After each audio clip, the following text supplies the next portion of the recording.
Di setiap daerah di dunia ini pasti memiliki kisah mitologi. Seperti halnya di Indonesia, adanya makhluk halus seperti tuyul, genderuwo, sundel bolong, kuntilanak, begitu pula di daerah Jepang, yang terkenal dengan kecanggihan teknologi dan wanitanya yang cantik. Di sana pun tetap ada cerita mitologi. Di negeri Sakura tersebut, kejadian-kejadian seperti munculnya seseorang yang sudah meninggal dunia, penampakan makhluk aneh, hingga suara-suara yang tidak jelas asal-usulnya bisa dianggap sebagai ulah yokai. Yokai memiliki bentuk yang tidak biasa dan tak terhitung jumlahnya. Mereka bisa berbentuk hewan ataupun wanita yang menakutkan, bisa berwujud sandal, lentera, bahkan payung. Makhluk ini mempunyai kemampuan supernatural. Beberapa memiliki sifat jahat yang menyebabkan kerusakan. Ada juga yang membawa keberuntungan. Yokai telah lama menjadi cerita hantu di Jepang yang sering digambarkan pada sastra dan seni. Sejatinya masyarakat Jepang sudah menikmati yokai sebagai hiburan sejak era Edo, yaitu saat Shogun Ieyasu menjadikan Tokyo sebagai ibu kotanya. Kebanyakan yokai itu nakal, tapi ada beberapa yokai yang membawa keberuntungan. Tetapi hal itu sulit sekali ditemukan. Meskipun ada ratusan yokai, tetapi ada beberapa yokai yang terkenal di Jepang. Yang pertama adalah Kappa.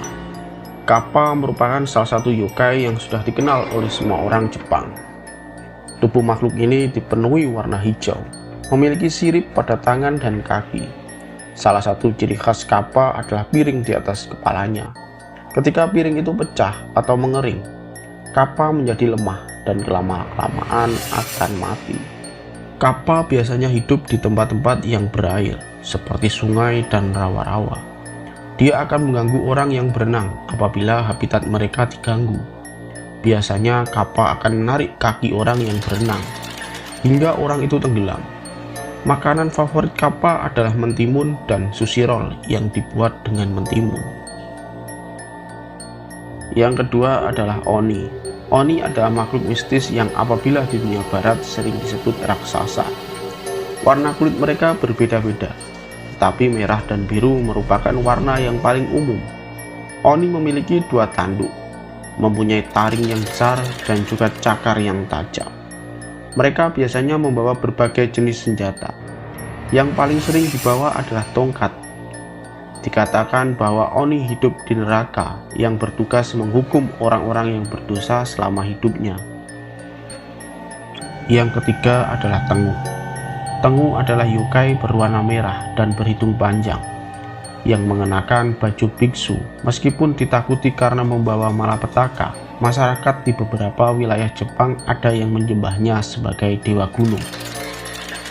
Selain itu, namanya juga sering digambarkan untuk menggambarkan orang yang memiliki sifat arogan.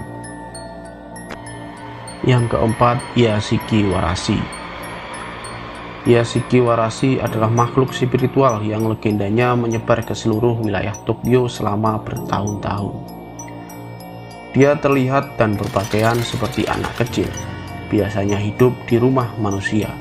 Diyakini sebagai simbol keberuntungan. Rumah yang ditempatinya akan makmur, tetapi bila dia meninggalkannya, rumah itu pasti akan mengalami kerugian. Yang kelima adalah Rokurokobi. Yokai yang sering muncul dalam sastra dan esai Jepang klasik. Tampak seperti manusia biasa pada pandangan pertama, tetapi sebenarnya ia memiliki leher yang panjang dan menakutkan. Terdapat beberapa tipe Rokurokobi. Ada yang lehernya mengapung dan ada yang lehernya dapat memanjang. Dikatakan pula bahwa Rokurokobi dideskripsikan bukan sebagai yokai, melainkan penyakit aneh. Ada dokumen yang menyatakan bahwa pria dengan leher panjang pernah hidup pada tahun 1800-an. Menariknya, makhluk yang mirip juga diyakini ada di Cina, beberapa negara Asia Tenggara seperti Malaysia, dan Amerika Selatan. Yang keenam adalah Azuki Arai. merupakan yokai yang mencuci kacang azuki di tepi sungai tanpa alasan sama sekali. Makhluk ini dikenal luas di Jepang dan muncul banyak di daerah di seluruh negeri Jepang. Nama yokai ini dapat bervariasi di beberapa wilayah. Yokai ini juga melakukan hal yang tidak baik seperti menculik orang.